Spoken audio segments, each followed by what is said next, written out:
नमस्कार, मैं हूं सुमित अवस्थी और आप देख रहे हैं खबरों की खबर।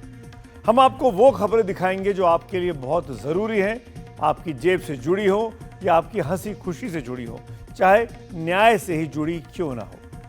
खबरों की खबर में हम आपको सबसे पहले जस्टिस वर्मा केस से जुड़ी बहुत अहम खबर दिखाएंगे कि आखिरकार आधे जले नोटों का पूरा सच क्या है और क्या ये तफ्तीश सही दिशा में आगे बढ़ रही है या चीजों को गोल गोल करके घुमाया जा रहा है, फंसाया जा रहा है। हम आपको दिल्ली के बजट में शामिल खास चीजों के बारे में भी आज बताएंगे जो कि पहली बार हुआ। जी हां, इस बजट में ऐसी बहुत सी घोषणाएं हैं जो पहली बार की गई हैं। हम इसके साथ ही आपको बताने वाले हैं stand up comedian Kunal Kamra के बारे में। उस केस का अपडेट बताएंगे कि वो कहां हैं और कैसे उनकी कॉमेडी ट्रेजेडी में बदलती दिख रही है, उनका पक्ष क्या है। आज हमारे सहयोगी ने कुणाल कामरा से बात की है, वो भी आपको जरूर बताएंगे।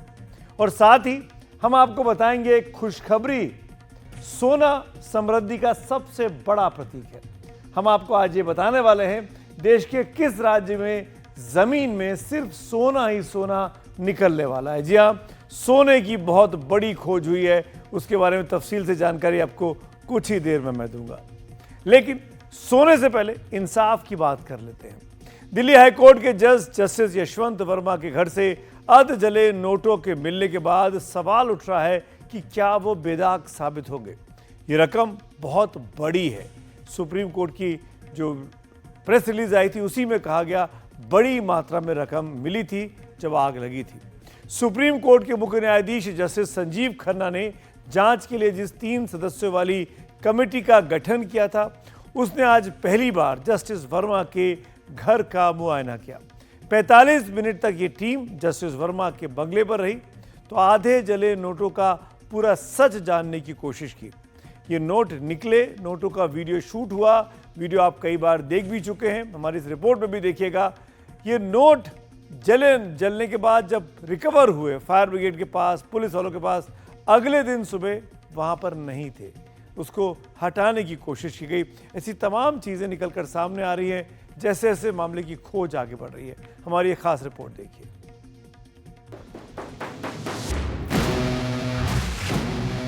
यही वो नोट है जो यहाँ इस वक्त जस्टिस यशवंत वर्मा के घर के बाहर से बरामद हुए हैं।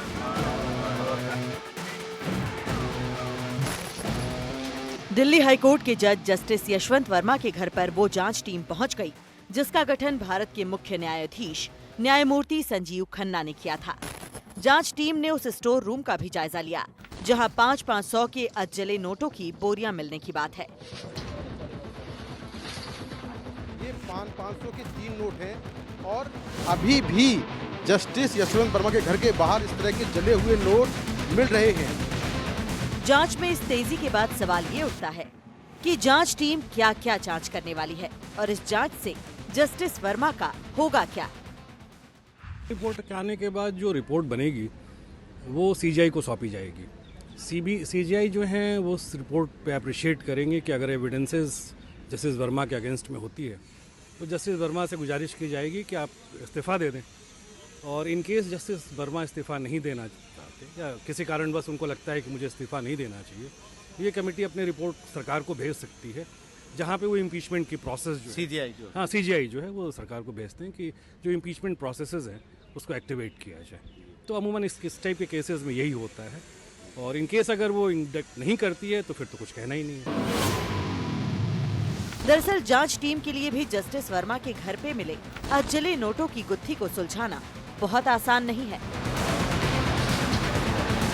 दिल्ली पुलिस कमिश्नर ने जो वीडियो भेजा उसमें दावा किया गया है कि 500 के अधजले नोट मिले, लेकिन दिल्ली हाईकोर्ट के मुख्य न्यायाधीश ने अपने रजिस्ट्रार के हवाले से जो जानकारी दी है उसके मुताबिक मोबाइल की रोशनी में उन्हें सिर्फ अधजली चीजें मिली, उसमें नोट का जिक्र नहीं है। जबकि जस्टिस यशवंत वर्मा की दलील है कि उन्हें ना अधजले नोट मिले ना उन्हें किसी ने दिखाया। फायर ब्रिगेड के अधिकारी ने अधजले नोट पर जिस तरह अपना बयान बदल लिया था उस पे भी सवाल है।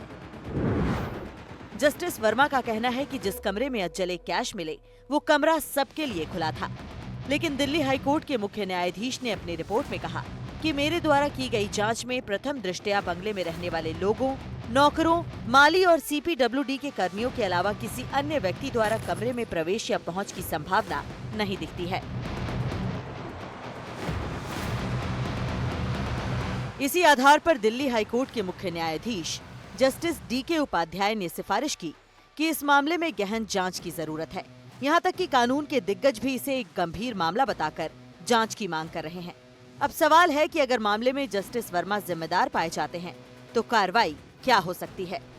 ये कमेटी एक फुल फ्लेज्ड इंक्वायरी कमेटी के रूप में काम करेगी और जो भी एविडेंसेस हैं इस केस से रिलेटेड, जो डॉक्यूमेंट्री एविडेंसेस हैं, फिजिकल एविडेंसेस हैं, उनको ये बहुत गहरे तह में जाकर के उसकी जानबीन करेगी टू एन एक्सटेंट कि जस्टिस वर्मा को ये कमेटी भी इन्वेस्टिगेट करेगी, एग्जामिन करेगी, फायर ब्रिगेड के चीफ को करेगी, पुलिस को करेगी और लगभग वो सारे लोग और सारे तंत्र जो उस घटना के इर्द गिर्द थे उसका ये गहन अध्ययन करेगी, जांच करेगी और लगभग एक क्रिमिनल इन्वेस्टिगेशन की तरह इसका जांच होगा और जांच करने के बाद जो रिपोर्ट बनती है वो रिपोर्ट ऑनरेबल सीजीआई को सौंपा जाएगा।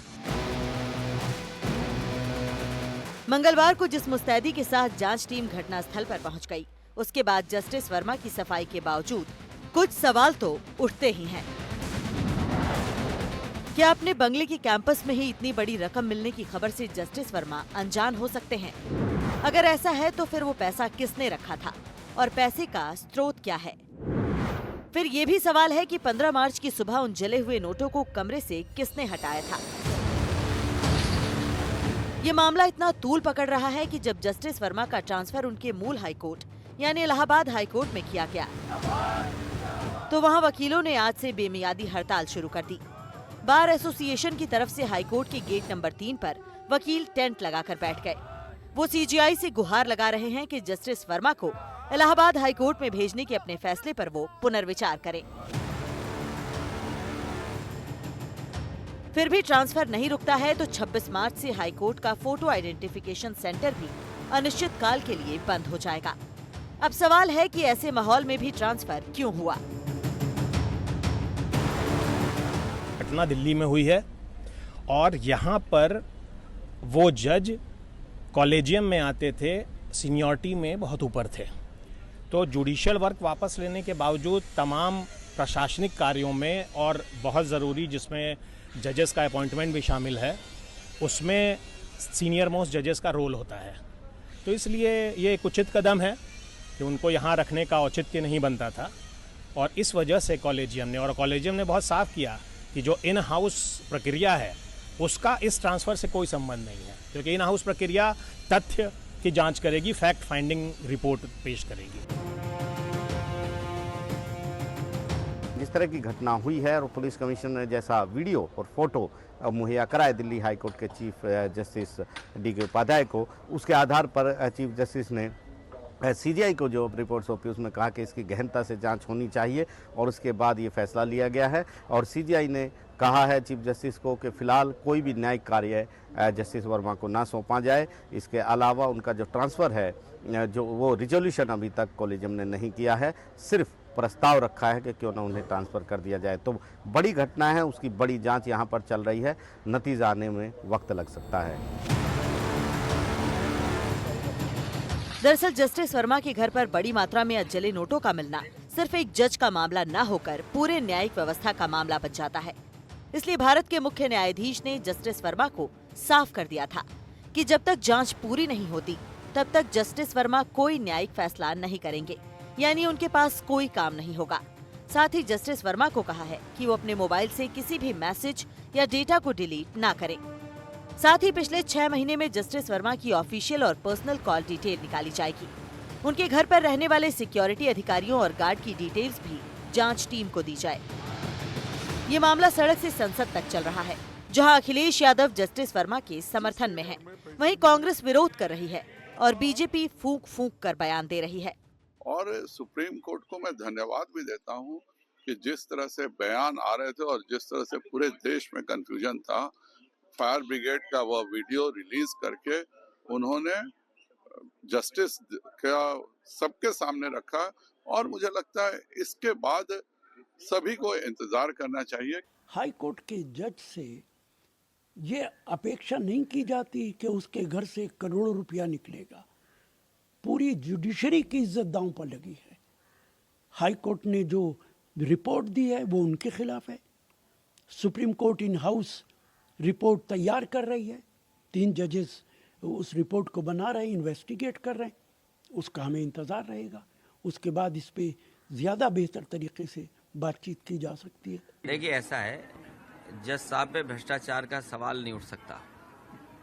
हो सकता है जज साहब ने किसी से उधार लिया हो, वो पैसा रखा हो ना। ये हंस रहे हो आप लोग? अरे आप क्या बात कर रहे हो भाई? भाई कल को उन्होंने उधार लिया हो, वो रखा हो ना। जस्टिस वर्मा के मामले में जांच पर सबकी निगाहें इसलिए भी टिकी हैं कि अब बात न्यायमूर्ति की नहीं बल्कि न्याय की हो गई है। दिल्ली से आशीष भार्गव की रिपोर्ट, एनडीटीवी इंडिया के लिए।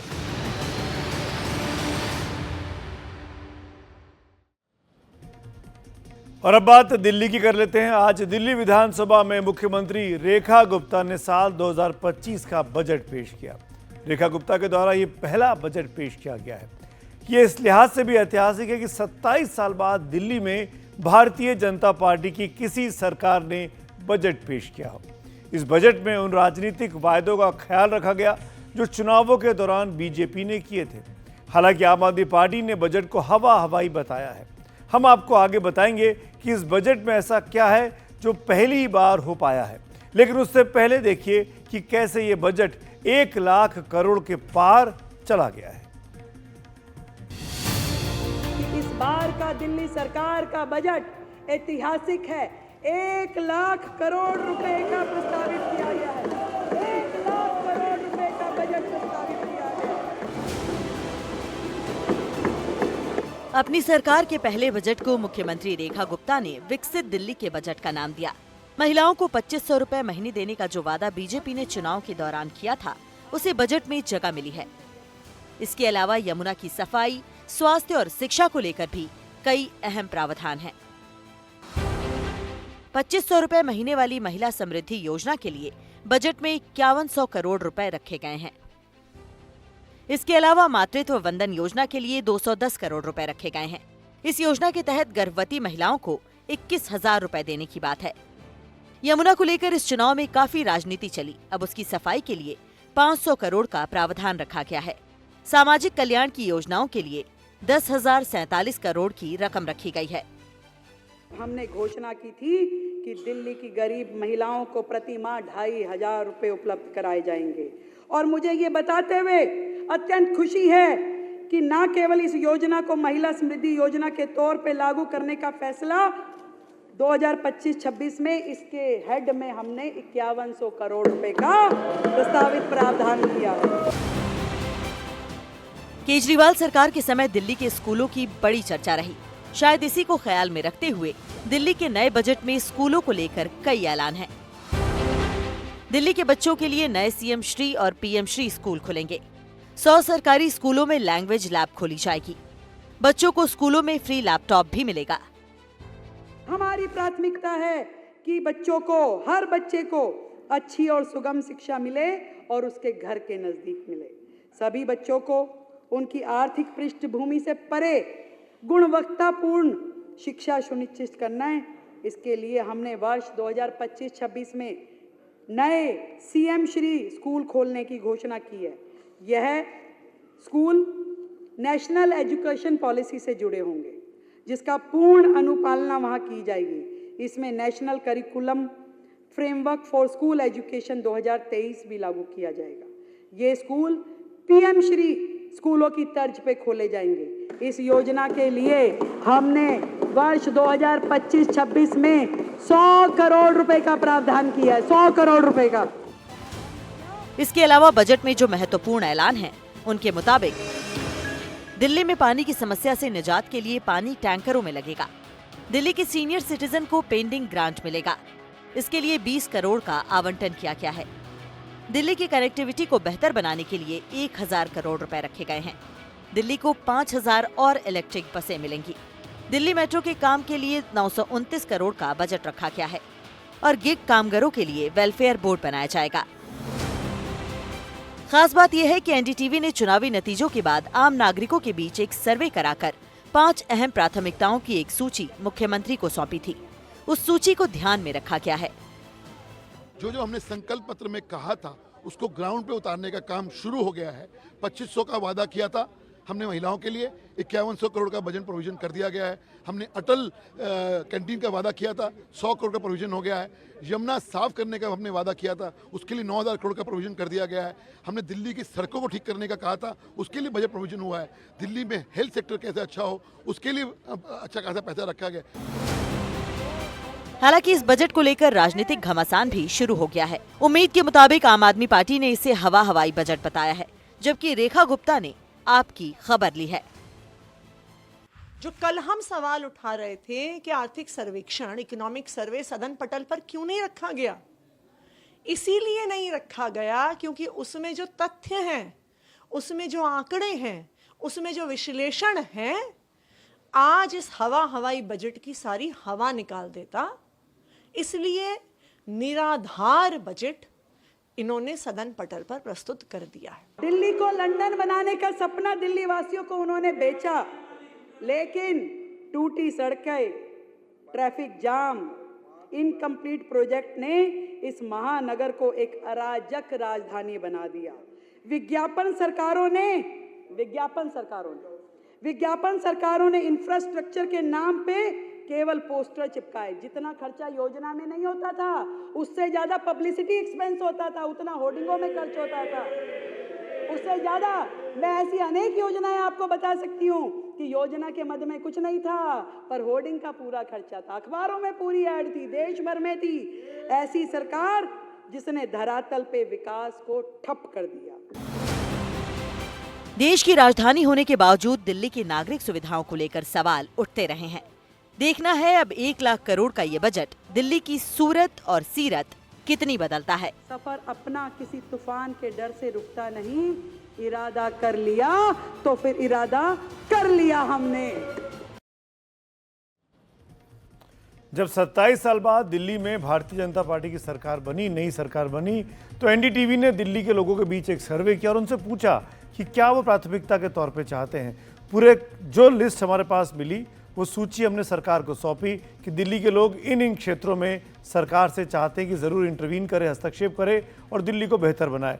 उन तमाम चीज़ों को इस बजट में आज वित्त मंत्री और मुख्यमंत्री रेखा गुप्ता ने तरजीह दी है।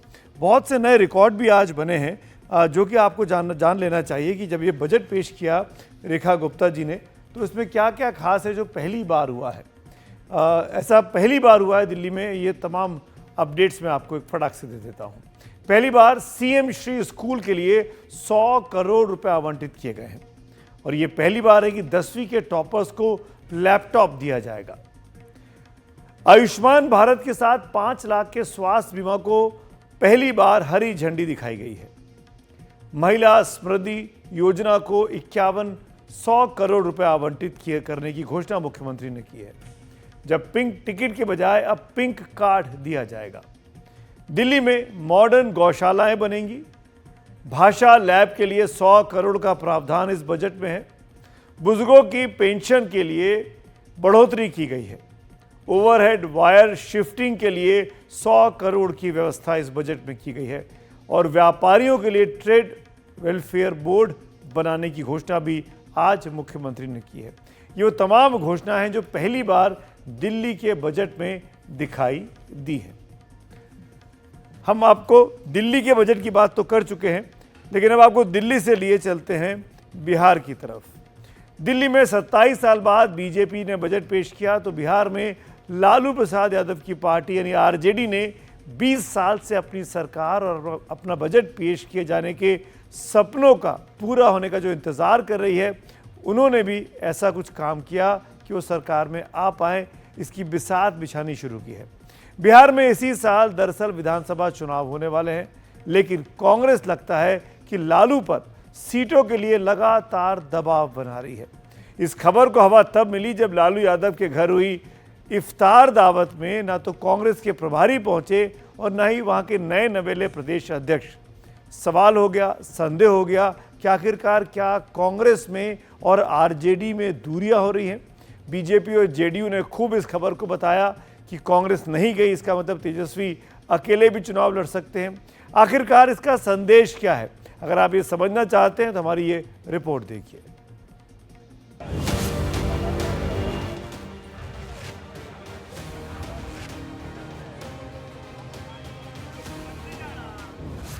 लालू यादव के घर पर इफ्तार पार्टी का जलसा बड़ा था,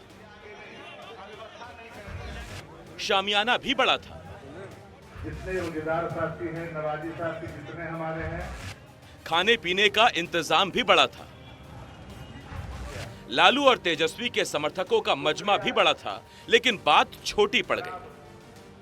वो बात छोटी पड़ गई कि लालू के इस इफ्तार पार्टी में उनके सबसे बड़े सहयोगी दल कांग्रेस का कोई बड़ा नेता ही नहीं पहुंचा। ना प्रदेश अध्यक्ष राजेश कुमार पहुंचे, ना कांग्रेस के नए प्रभारी अल्लावरू कृष्ण आए। तो सवाल है कि चुनावी साल में सियासी एकता और गठबंधन का भाव दिखाने के समय कांग्रेस कन्नी क्यों काट गई? फिलहाल बीजेपी इस पर चुटकी ले रही है।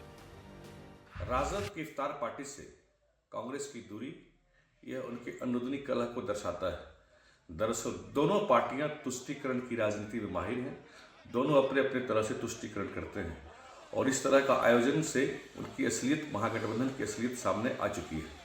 भाजपा सबका साथ सबके विकास के सिद्धांत पर काम करती है, इस तरह का दिखावा वाला आयोजन नहीं करती। वह सही मायने में सबका साथ सबका विकास करती है।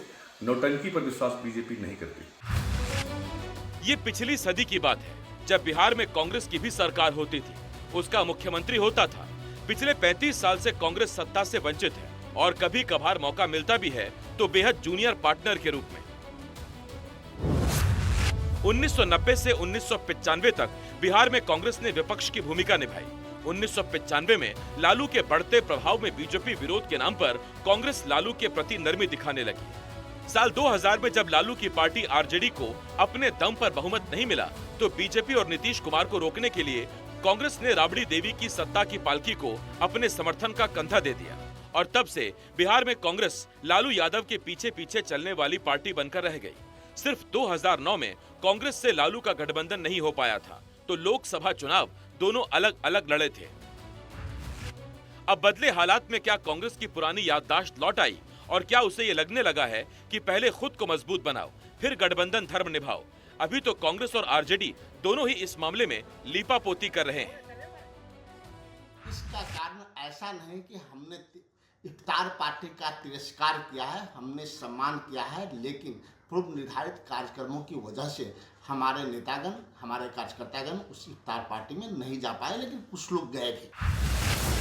अब जरा कांग्रेस की रणनीति भी समझिए। कांग्रेस ने हाल ही में उस अखिलेश प्रसाद सिंह को प्रदेश अध्यक्ष पद से हटा दिया जिन्हें लालू यादव का करीबी माना जाता है, क्योंकि वो पहले लालू यादव की पार्टी में ही थे। अखिलेश की जगह कांग्रेस ने राजेश कुमार को अध्यक्ष बनाया है, जो दलित समुदाय से आते हैं। इनके जरिए कांग्रेस दलितों में अपनी पैठ बनाना चाहती है। अखिलेश सिंह भूमिहार समुदाय से आते हैं, लेकिन बिहार कांग्रेस में इस समय भूमिहार समुदाय से ही आने वाले कन्हैया कुमार की यात्रा चल रही है और उन्हें राहुल गांधी का करीबी माना जाता है। कांग्रेस ने अब की बार कर्नाटक से आने वाले अल्लावरू कृष्ण को प्रभारी बनाया है, जो युवा हैं और जिन्हें संगठन में माहिर माना जाता है। साथ ही कृष्णा ऐसे कांग्रेस प्रभारी हैं जो कभी लालू यादव के घर दरबार लगाने नहीं गए, जबकि इससे पहले के प्रभारी और अध्यक्ष बिहार में कमोबेश वही करते थे जो लालू चाहते थे। यानी कांग्रेस लोगों में ये संदेश देना चाहती है कि उसका हाथ किसी दूसरे के रहमो करम का मोहताज नहीं है। इन सब के अलावा कांग्रेस में ना होकर भी कांग्रेस के सबसे बड़े पैरोकार बन चुके पप्पू यादव के निशाने पर लालू यादव और तेजस्वी ही रहते हैं। राष्ट्रगान के दौरान नीतीश कुमार के व्यवहार पर जब आरजेडी सवाल उठा रहा था तो पप्पू आरजेडी नेताओं पर ही सवाल उठाने लगे। आरजेडी के पास विकास खत्म, सब खत्म। आरजेडी के साथ जब नीतीश जी थे तब तो नरेंद्र मोदी जी ने बड़ा आलोचना किया था महिलाओं को लेकर, तब तो आप कुछ नहीं बोले। आपके साथ थे तब भी कई भूल हुई होगी। लालू यादव जी से भी स्लीप पर टंग होते हैं, उनकी भी उम्र है, क्या उनका भी राजनीतिकरण हो? क्या इंटेंशन खराब है क्या नीतीश जी का? क्या जानबूझ के किए? क्या जानबूझ के अपमान किया? कांग्रेस भी उसी धर्मनिरपेक्षता की राजनीति करती है जिस धर्मनिरपेक्षता की राजनीति के पैरोकार लालू यादव और तेजस्वी यादव हैं। फिर भी लालू की इफ्तार पार्टी में कांग्रेस के बड़े नेताओं की गैर हाजिरी से माना जा रहा है कि कांग्रेस ये बताना चाह रही है कि वो विधानसभा चुनावों में 70 से कम सीटों पर नहीं मानेगी। दरअसल पिछले विधानसभा चुनावों में आरजेडी ने महागठबंधन में कांग्रेस को 70 सीटें ही दी थी, लेकिन कांग्रेस जीती सिर्फ 19। अब कहीं आरजेडी कम सीटों पर दबाव ना बनाए, इसीलिए कांग्रेस खुद ही दबाव बनाती दिख रही है। अब इंतजार कीजिए कि आरजेडी कांग्रेस के तेवर को तवज्जो देता है या नहीं। पटना से प्रभाकर कुमार की रिपोर्ट, एनडीटीवी इंडिया के लिए।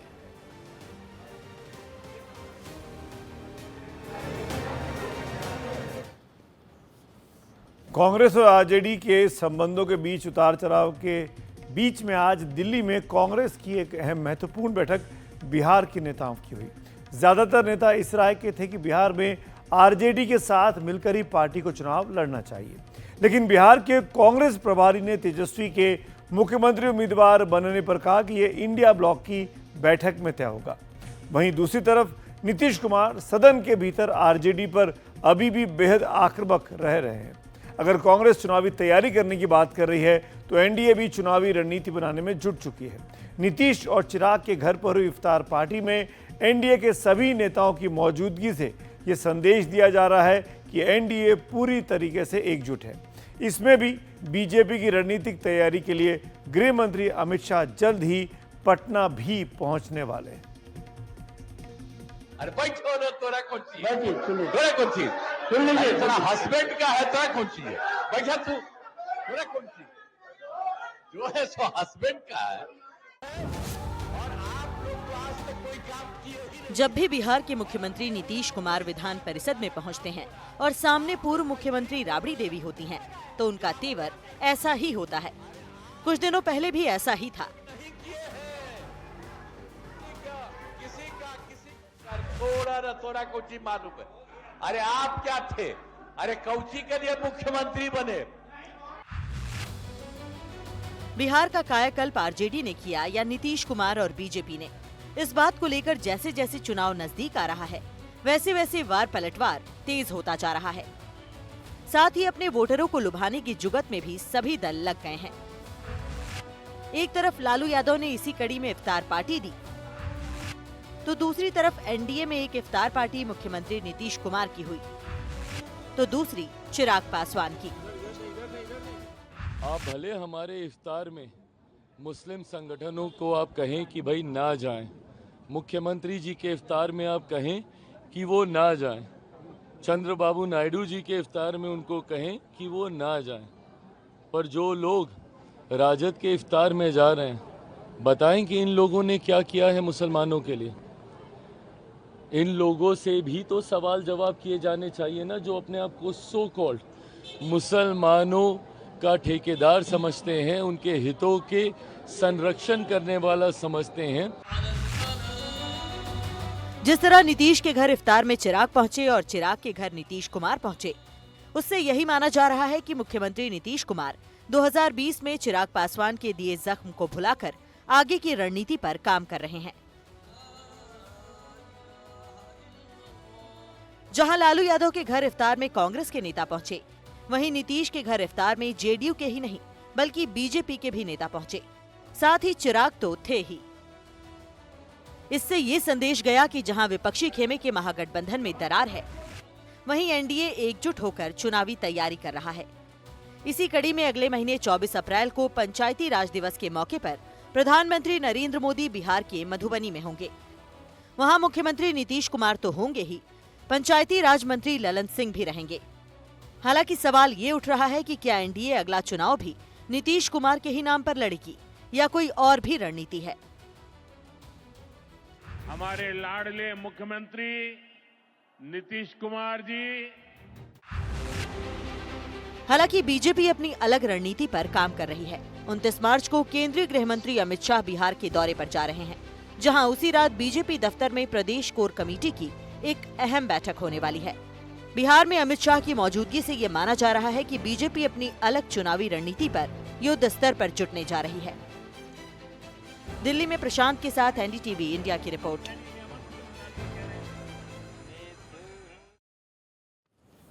और खबरों की खबर में इस वक्त एक बहुत बड़ी खबर आ रही है। ब्रेकिंग न्यूज, रूस यूक्रेन की ओर से अब काला सागर में हमले नहीं होंगे। यानी रूस और यूक्रेन के बीच जो युद्ध चल रहा था उसके थमने की अब गुंजाइश दिखने लगी है। काला सागर में जो समुद्री सागर है जिस पर कई सारे शिप वेसल्स चलते हैं, उनको निशाना बनाते थे दोनों मुल्क एक दूसरे के, उसको निशाना अब नहीं बनाएंगे। इस पर आज सहमति बन गई है। रियाद में अमेरिका के हस्तक्षेप के बाद ये बातचीत चल रही थी और अब व्हाइट हाउस की ओर से ये जानकारी सामने आई है कि दोनों मुल्क जो हैं रूस और यूक्रेन काला सागर क्षेत्र में एक दूसरे के जहाज़ों पर, एक दूसरे के सामानों पर हमला नहीं करेंगे। मेरे साथ मेरे सहयोगी उमा शंकर सिंह इस वक्त जुड़ गए हैं। उमा शंकर, बहुत बड़ी खबर इस युद्ध के रुकने के संदर्भ में। जी बिल्कुल सुमित, देखिए पहले यूक्रेन और रूस के प्रतिनिधिमंडल के बीच बातचीत हुई। माफ कीजिएगा, पहले यूक्रेन और रूस अमेरिका के प्रतिनिधिमंडल के बीच बातचीत हुई, उसके बाद अमेरिका और रूस के प्रतिनिधिमंडल के बीच बातचीत हुई। उसके बाद व्हाइट हाउस की तरफ से जानकारी दी गई है कि ब्लैक सी में दोनों देश जो हैं वो एक दूसरे पर हमले नहीं करने को तैयार हो गए हैं। इसकी एक बहुत ही अहम पृष्ठभूमि है।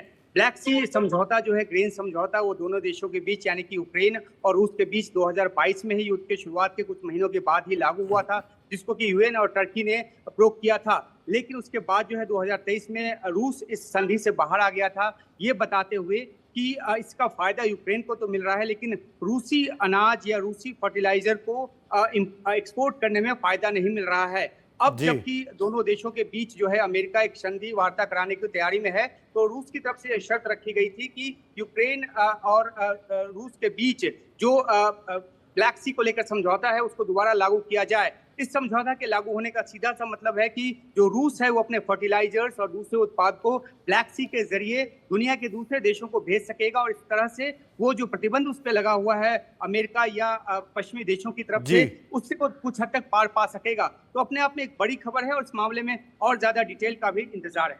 ठीक है, शुक्रिया उमा शंकर इस अपडेट के लिए। तो व्हाइट हाउस ने अमेरिका के इंटरवेंशन के बाद अब रूस और यूक्रेन एक दूसरे के नज़दीक आते दिखाई दे रहे हैं। आइए अब आगे बढ़ते हैं, बात करते हैं आज की अगली खबर की। ये बात कॉमेडी पर किचकिच की है और ये किचकिच भी पूरी तरीके से सियासी है। मैं बात कर रहा हूँ stand up comedian Kunal Kamra की। कामरा ने आज फ़ोन पर एनडीटीवी के हमारे सहयोगी से लंबी बातचीत की है। वो अभी कैमरे पर आकर इंटरव्यू देने के लिए तैयार नहीं है। एनडीटीवी से एक खास बातचीत में उन्होंने कहा कि वो जल्द मुंबई आएंगे और जांच में पुलिस को सहयोग भी करेंगे। दरअसल कुणाल कामरा ने महाराष्ट्र के डिप्टी सीएम एकनाथ शिंदे का नाम लिए बगैर एक पैरोडी की और उसके बाद हंगामा मुंबई में शुरू हो गया। एकनाथ शिंदे गुट के कार्यकर्ताओं ने स्टूडियो में तोड़फोड़ की और पुलिस ने एफआईआर दर्ज कर ली। शिवसेना खुलेआम धमकी दे रही है कि पार्टी अपने स्टाइल में ही कुणाल के खिलाफ एक्शन लेगी। तो फिर आगे अब क्या होने के आसार दिखते हैं, इसको समझने के लिए हमारी ये रिपोर्ट देखिए। जो इन्होंने महाराष्ट्र की इलेक्शन से किया है ना भाई साहब, बोलना पड़ेगा। यहाँ पे इन्होंने पहले क्या किया, शिवसेना बीजेपी से बाहर आ गई, फिर शिवसेना से बाहर आ गई, एनसीपी से बाहर आ गई। एक वोटर को कुणाल कामरा महाराष्ट्र की सियासत का बखान करते करते आगे जो कह गए उससे ऐसा तूफान खड़ा हुआ जो ठंडा होने का नाम नहीं ले रहा है। शिवसेना के कार्यकर्ताओं ने पहले तोड़फोड़ की और अब महाराष्ट्र के मंत्री तक सीधी धमकी दे रहे हैं। हमें जो आज दिख रहा है लाइव वो हम बता रहे हैं कि आप दाढ़ी बोलेंगे, चश्मा बोलेंगे, रिक्शा वाला बोलेंगे, ये अपमान हम सहन नहीं करेंगे। वो माफी नहीं मांगता है तो बाहर तो आएगा ना, कहाँ छुपेगा? तो बाहर आएगा, कहाँ छुपेगा? इसका मतलब क्या है? कहीं ना कहीं आप सरकार तो रूप अपनाने का सब स्टेटमेंट आदरणीय मुख्यमंत्री महोदय जी ने किया है। शिवसेना अपना रूप बताएगी। गलत है तो कोर्ट में जाए, कोर्ट से कुछ निर्णय आता है तो वो कार्रवाई होनी चाहिए। किसी का तोड़फोड़ करना, किसी की जुबान बंद करना ये उचित नहीं है। किसी को जुबान को आप बंद नहीं रख सकते। सरकार है तो सरकार की टीका भी सहन करने की उसमें शक्ति होनी चाहिए।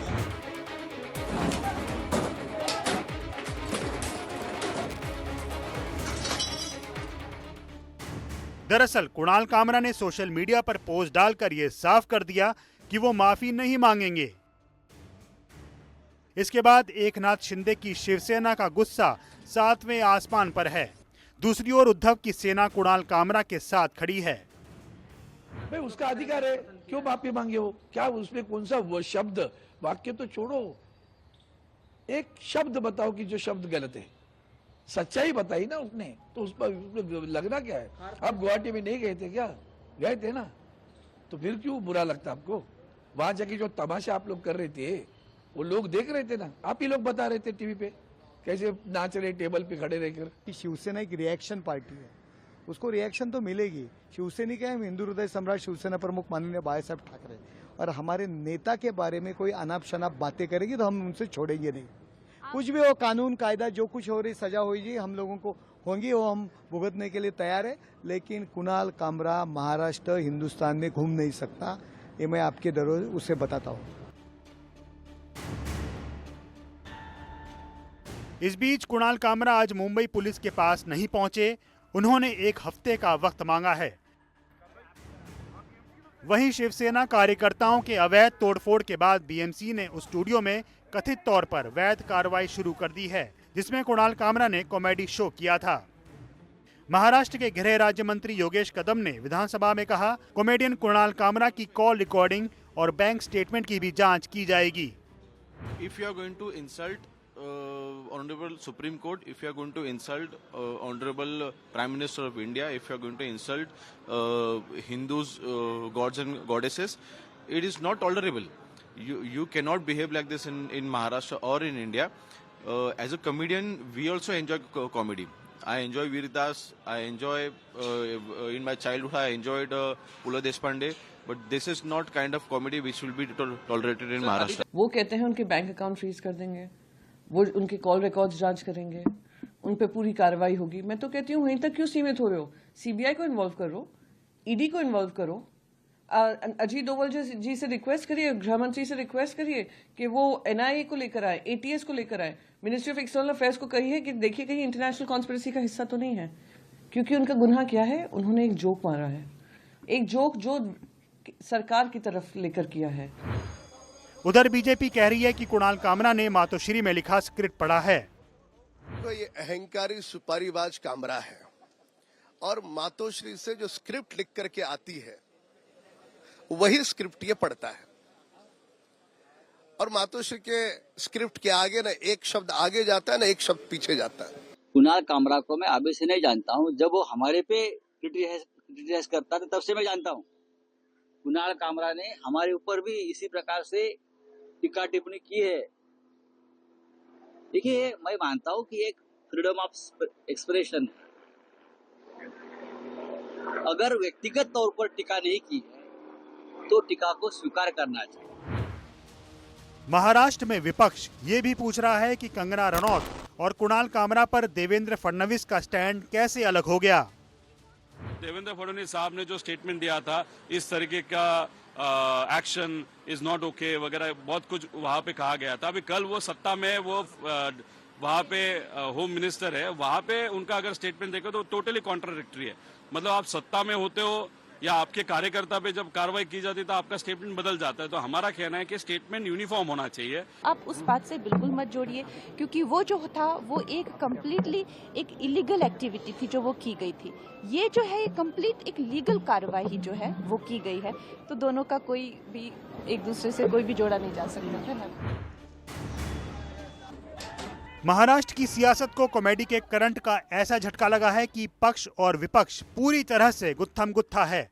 जो स्टूडियो तोड़ा गया है उस स्टूडियो को हम बना के देंगे, मुंबई यूथ कांग्रेस बना के देगी।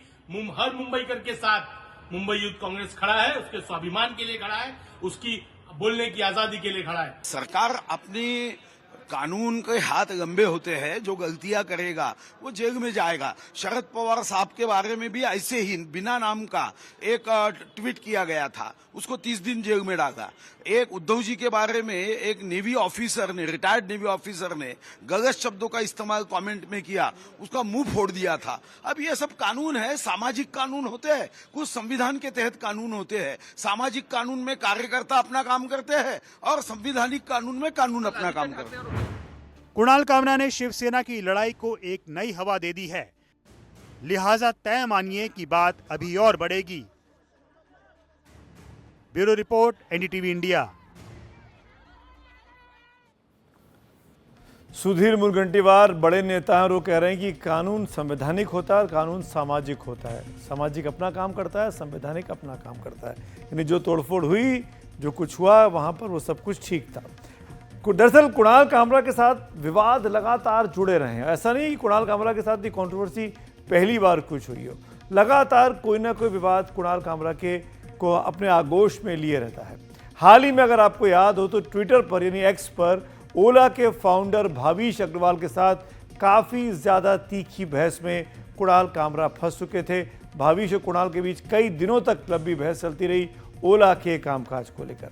2020 में हवाई सफ़र के दौरान आपको याद होगा पत्रकार अर्नब गोस्वामी पर जबरन कमेंट करने को लेकर भी कुणाल कामरा सुर्खियों में आए थे और उसके बाद कई एयरलाइंस ने 6 महीने के लिए कामरा की विमान यात्रा पर प्रतिबंध लगा दिया था और फिर वो एयर ट्रैवल नहीं कर पा रहे थे।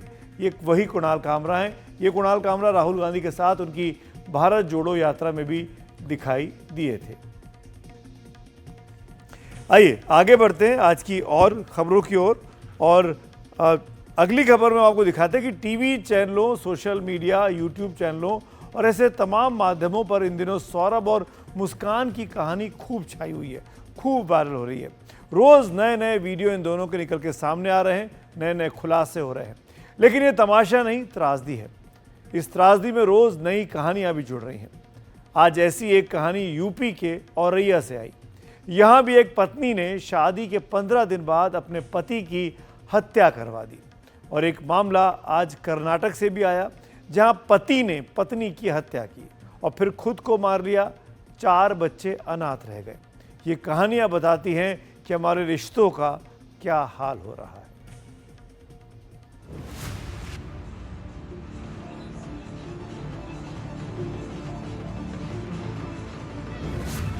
हत्या के बाद नाच, ऐसे तो प्रेत नाचते हैं। 3 मार्च को सौरभ का कत्ल करने के बाद मुस्कान और साहिल हिमाचल के कसौल चले गए और वहां उन्होंने होली मनाई। दरअसल इस पूरे मामले का त्रासद पक्ष पति पत्नी और प्रेमिका के त्रिकोण का ही नहीं है, इस बात का है कि कैसे ये पूरा खेल एक दूसरे को छलने, बड़ी क्रूरता से एक दूसरे का इस्तेमाल करने और अपने जुर्म ढकने की अमानवीय कोशिश के खेल के तौर पर सामने आए हैं। रोज इनके नए वीडियो आ रहे हैं और नए खुलासे हो रहे हैं। ताजा खुलासा यह है कि पुलिस अब सौरभ और मुस्कान के बैंक खातों की जांच कर रही है।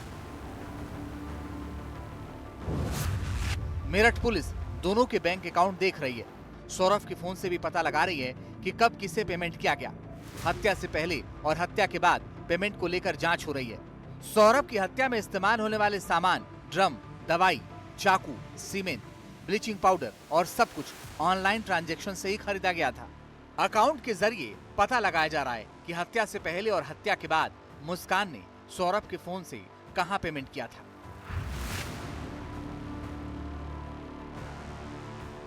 सौरभ हत्याकांड में यूं तो पुलिस के पास बहुत सारे सबूत हैं, लेकिन मनी ट्रेल के तकनीकी सबूत केस में काफी अहम होंगे, जिससे पुलिस मजबूती से अपना पक्ष कोर्ट में रख पाएगी। मेरठ की कहानी अभी चल ही रही थी कि औरैया का अफसाना चला आया, वो भी वैसा ही डरावना और हैरान करने वाला, जहां एक पत्नी ने शादी के 15 दिन के भीतर पति की हत्या करा दी। इसी 5 मार्च को दिलीप और प्रगति की शादी हुई।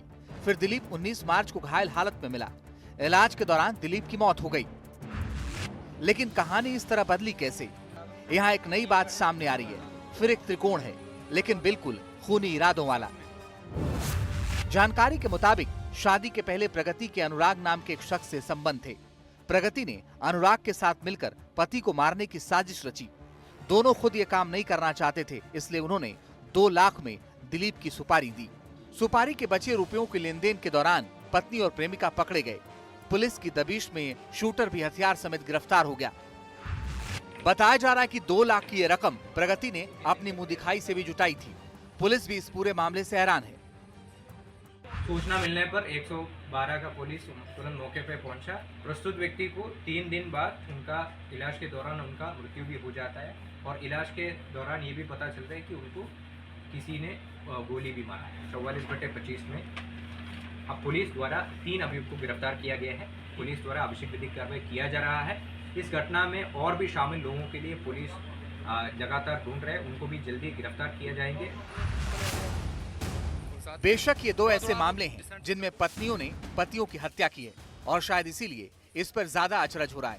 क्योंकि पतियों द्वारा पत्नियों की हत्या तो ऐसे जाना सुना अपराध है जिस पर किसी को हैरत नहीं होती, लेकिन रिश्तों की जटिलता किस तरह जानलेवा होती जा रही है, ये कर्नाटका से आया एक मामला बताता है।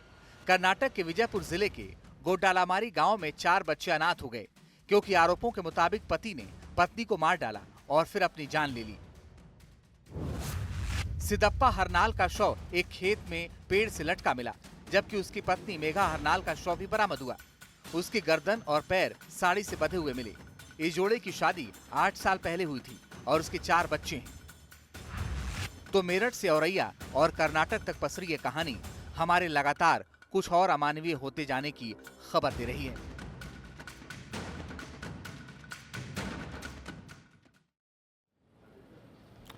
एक हिंदी फिल्म का मशहूर गाना है, मेरे देश की धरती सोना उगले उगले हीरे मोती। फिल्म उपकार में यही बात कहते हुए मनोज कुमार साहब दिखाई दिए थे, लेकिन वाकई में हमारे देश के एक हिस्से में सोने का विशाल भंडार मिला है। ओडिशा सरकार का कहना है कि उसके कई जिलों में धरती के नीचे सोना ही सोना है।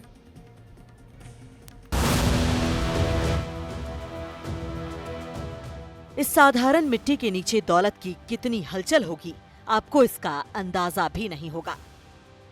ओडिशा के इन इलाकों में जमीन के नीचे इतना सोना है कि ओडिशा की तकदीर ही सोने से लिखी जा सकती है। ओडिशा के खनन मंत्री विभूति भूषण जेना ने विधानसभा में इस बात की पुष्टि की कि ओडिशा जल्द ही भारत में सोने के खदानों के लिए बड़ा नाम बन सकता है।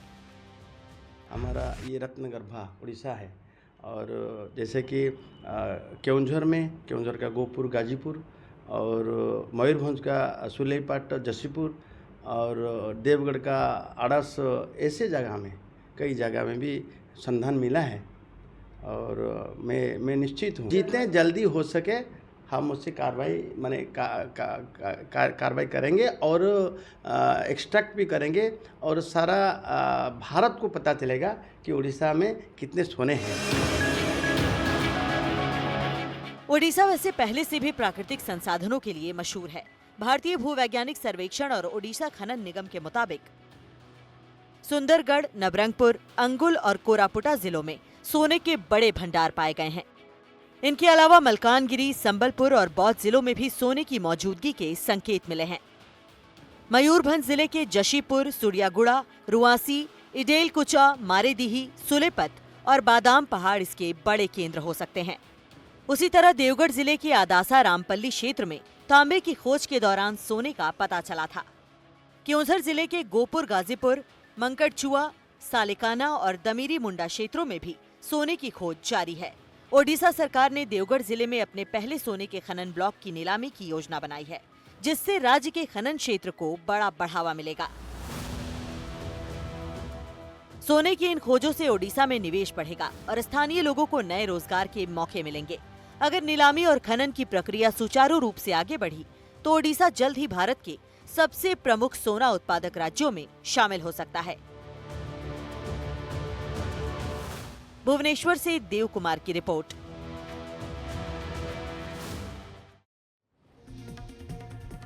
ओडिशा के साथ साथ पूरे हिंदुस्तान के लिए एक बहुत अच्छी खबर थी कि सोने के विशाल भंडार मिले हैं। तो इसी नोट पर आज खबरों की खबर को समाप्त करते हैं। शुभ रात्रि।